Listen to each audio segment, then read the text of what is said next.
So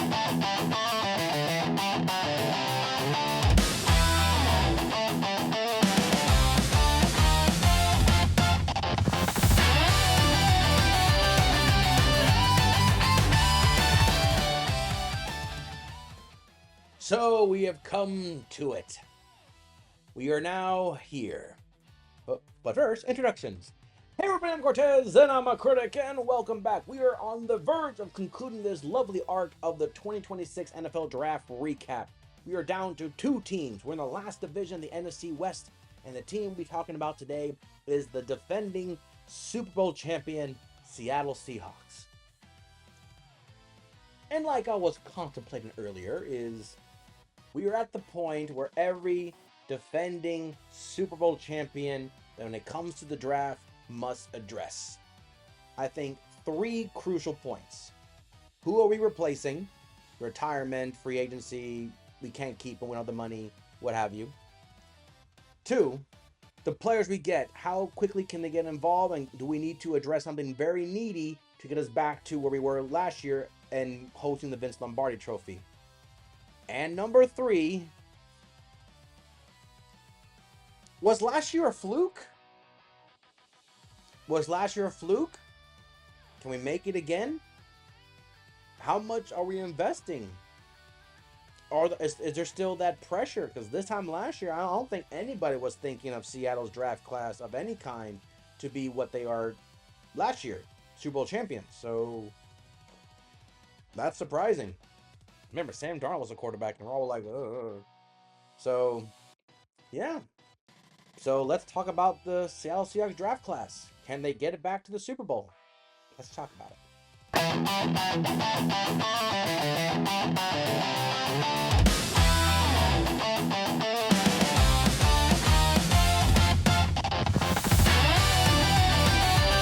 So, Seattle. We all know that some players left, including the Super Bowl MVP Walker. He went to Kansas City. And I had a very weird prediction that somehow a Notre Dame running back will fall right in their laps. And boy, was I right. A Notre Dame running back did fall in their laps. But it wasn't the love. It was the price that got him. So, clever segue. With the 32nd overall pick in the 2026 NFL Draft, the Seattle Seahawks selected Jeraden Price, running back, Notre Dame. I butchered that name. I had bit my cheek, and I had filled out my words all day. Now, what's funny about Price was he was the second best running back. I have never seen the second best prospect running back in a draft class to be mainly a backup to the main running back on the team. And what's funny is that Price was actually the second running back picked off the board to Seattle. So in a way, I think a lot of us felt Seattle was going to draft a running back at 32, unless they traded out of it because Walker's absence.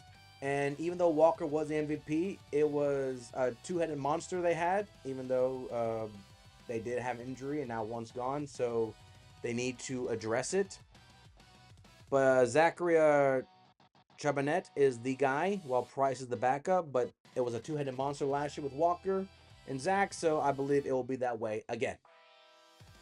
Not a big loss here. Price is 5'11", 209. He looks bigger, and by bigger I mean he looks solid, look thicker. He looks more. I thought he was more like a solid build, kind of like what Walker was, even though Walker doesn't look that heavy when you read his numbers and stats. But I feel like with Zach and Price, they'll be fine. Price is used to being teamed up with another running back and Jeremiah Love at Notre Dame, so I feel like he will fit perfectly with Seattle's system. And let's be real, a lot of the Seattle success was that defense and the chemistry of Sam Darnold and the wide receivers. Now that he has Jackson Smith and Jigba and Rashid Shaheed and Cooper Kupp, this Seattle offense looks like they're loaded, ready to go again. So to me, Price was obvious. They lost Walker, they need to replace the running back. So to me, not a big surprise. It was just it's just funny to realize, oh, the second best running back prospect is on the same team as the number one prospect. Funny story. Then we go to the second round. With the 64th overall pick in the 2026 NFL Draft, the Seattle Seahawks selected Bud Clark, safety, TCU. I thought Nick Imawari, the rookie they got last year from South Carolina, was wonderful. Fantastic. And now you got another safety in Bud Clark, who was currently the backup to Julian Love. And I think what makes Seattle so great last year was that it never really felt that it was one or two players on the defense. It felt like a team. That's why I agree with the notion this was like a Legion of Boom 2.0 type of thing. It was a committee of players, not just one or two great players and the rest just follow those two's lead. This really felt like a team. Everyone had their moments of shine. Everyone had their moments of succeed. So to me, this was clearly a team. And with Bud Clark coming in, yes, he's viewed as a backup, but that just means placement. That doesn't mean rotation. You never know, a scheme system might call for multiple safeties. You never know. So Bud Clark may be coming in thinking, oh, I'm a backup. I'm like, no, no, no, no. You'll probably be playing more on this defense as the quicker you understand the schematics and the fundamentals. And of course, development. The cues, the sooner you get into play. He'll probably make his mark on special teams for a while, but do not be surprised if Bud Clark makes his mark. Bud Clark makes his mark during the regular season. Maybe have deflection here and there, maybe comes in on a blitz, you never know. But just because you're a backup, this defense, I feel like, thrives on rotation players the sooner they grasp the system. Then we go to the third round. With the 99th overall pick in the 2026 NFL Draft, the Seattle Seahawks selected Julian Neal, corner, Arkansas. They did lose Wooden. He went to brighter teams. When he left, he's gone. So obviously you need to address another corner, and you address another corner with Neal. Neal is currently being viewed as the backup to Josh Dobbs.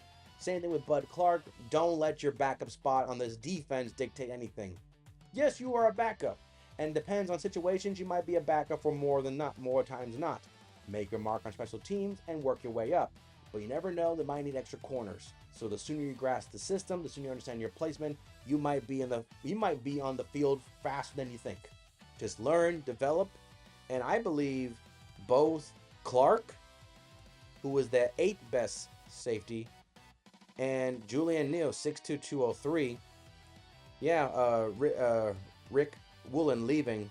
Yep, that's what I felt like. That's just what I says here. The pro draft analysis addressed that this is another reason why they went to Neal. Now Neal is the 21st best corner in his position. So my thought process is, did he do something in the combine or something to make you be like, yes? Because 21st best ranked, 169 overall, 53 grade. This sounds like a guy that'd be a 6th round pick, let alone a 3rd round pick, especially 99th. So, yeah, we'll see what he can do. But they have high hopes for him, and sometimes ranks mean nothing.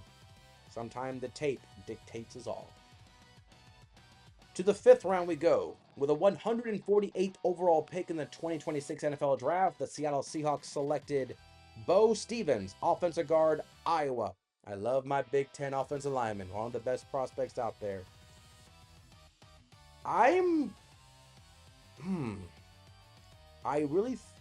Interior offensive lineman always screams run the ball. And maybe that's what it was. They want to run the ball more, even though their offensive firepower receiving quite seemed very legit. So, and where they have you, my Bo Stevens, they have you in the left guard behind Gray Sable, and Gray Sable is 24. He was a 1st round pick 2025. So, that's interesting. You get another young offensive guardman to come in. He's 11th best in his position. I don't know. There are some things here that just feels like there's not a need for the guard replacement.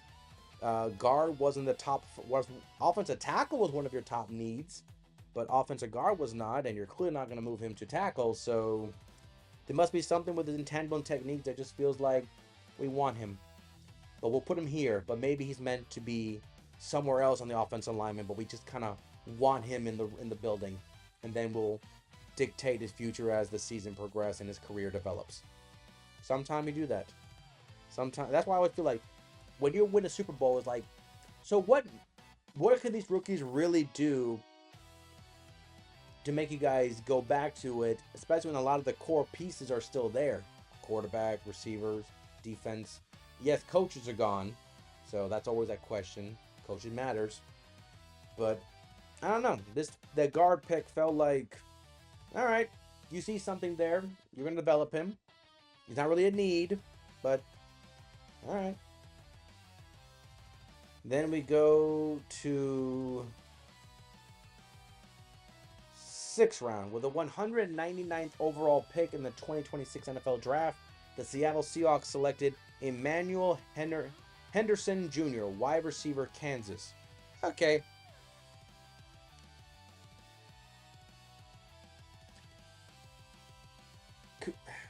I know Cooper Kupp is older. Rashid Shaheed had some problems in New Orleans. I get it. And he's clearly a return man, so. And of course, Jackson was fantastic.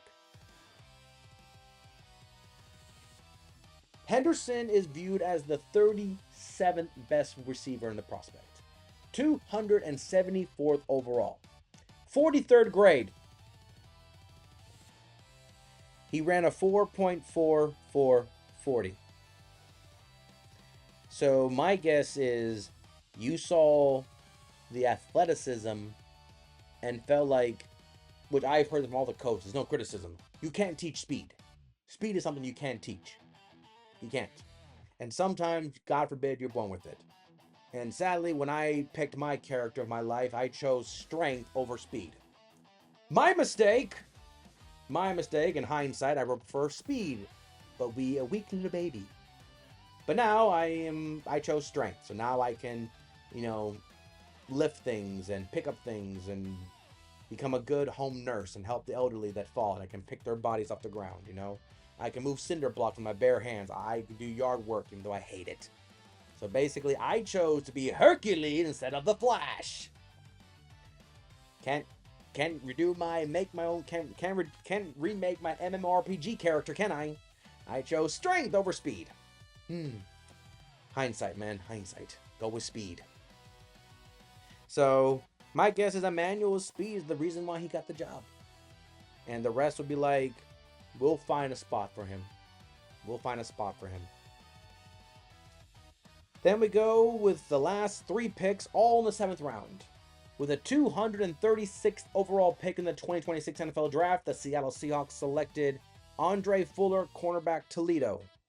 Another player, he worked his way from the FCS level and built his frame. He ran a 4.4940, has great speed. He struggles with shiftier players in space, but my thought is that maybe his intangibles, his ability to work his way up from a lower level of college competition to this, probably speaks wonders. He did play at Toledo. Don't criticize Toledo here. One of the best corners in Mitchell played for the Eagles, and he was from Toledo, one of the best corners out there for a young man. So this feels like another. His athleticism is more important than his skills right now, and we're pretty solid on the players before him. So maybe with Fuller and Henderson Jr., they're just thinking they're too fast not to use. And it's not like if they do not develop this year, it's not like going to hinder us. We have enough talent to be competitive and go for a repeat this year. It's just we can experiment. I feel like that's the benefit of being the Super Bowl champion, especially when you have a lot of your core players there. You can reach for those gambles. You can reach for those maybes. You can reach out there and think it could work or it could not. But if it does, we have a future prospect for the next 6 to 7, 10 years. If it doesn't, oh well. I know I'm kind of making it sound like those two players I just mentioned to be experimental variables, but let's be real. Every draft pick from the first to the last is an experimental, hopeful it works out. Let's be real about that, okay? I'm not discrediting those young men for their opportunity. They made it to the NFL, okay? I can shut the F up forever. They made it to the NFL.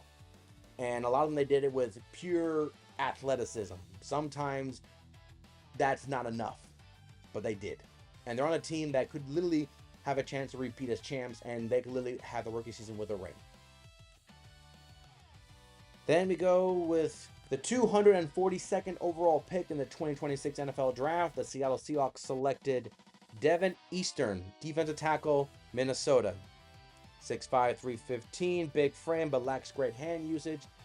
Develop.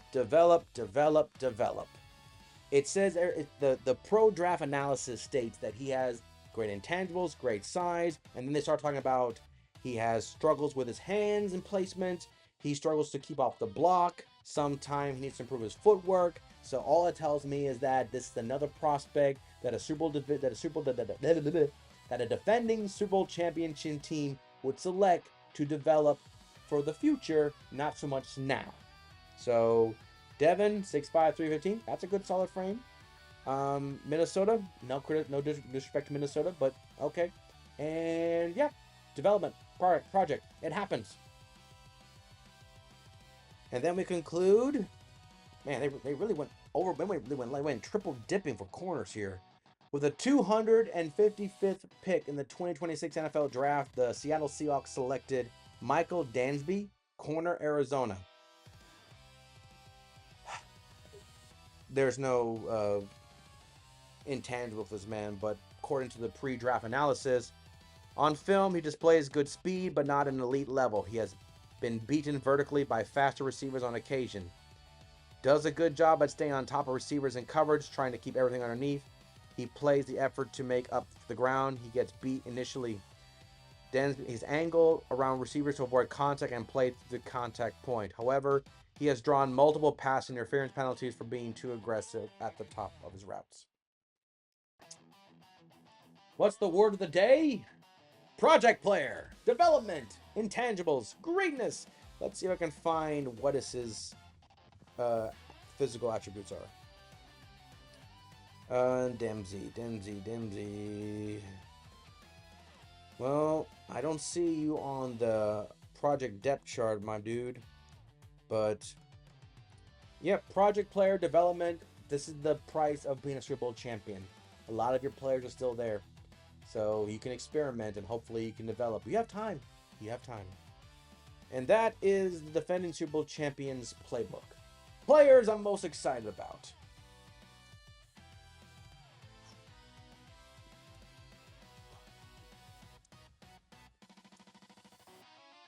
That's a good question. Let's give it a Price, the running back. Let's give it to him. I'm more excited for him because he has learned to play with another running back and keep up the pace without hindering the offensive progression. And I feel like he's doing that same thing with Zach. So he's coming in. Yeah, Zach had an injury last year. Like, why Kenneth Walker became more of the guy than he had to be, or he wanted to be, or he came to be. Either way, he got paid in a Super Bowl ring and MVP, so he's happy. So to me, he fits perfectly as I know what it's like to split snaps, to split carries. I know that. Not a problem for me. I'm good. So him, I'm excited to see him continue that trend and maybe offer some upside that Walker didn't do. Grade for the Seattle Seahawks. Still contenders in my book. A lot of the players here, I feel like they will contribute right away. Even like I said, Bud Clark, the safety, and Neal, the corner. I feel like they'll make plays sooner rather than later this year, based on the Seattle Seahawks schemes of packages and rotations, and not relying on just the star caliber players that care low what the rest follow behind. So to me, I will give that contenders. They're still contenders. I mean, how can I not give the contender grade to the defending Super Bowl champions? How can I not? It's like, oh, you're not there yet. Well, you guys were there last year. There's not a drastic drop, and there's a lot of experiments for Seattle, which tells me they can experiment and still be there. But I really believe the first three picks will make impacts, probably more so than most defending Super Bowl championship teams. And that, ladies and gentlemen, concludes Seattle.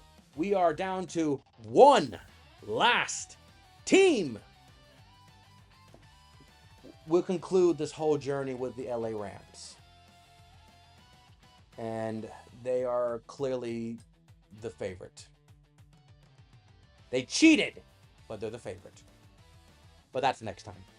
So until then, I'm Cortez, and I'm a critic. Thank you so very much for watching.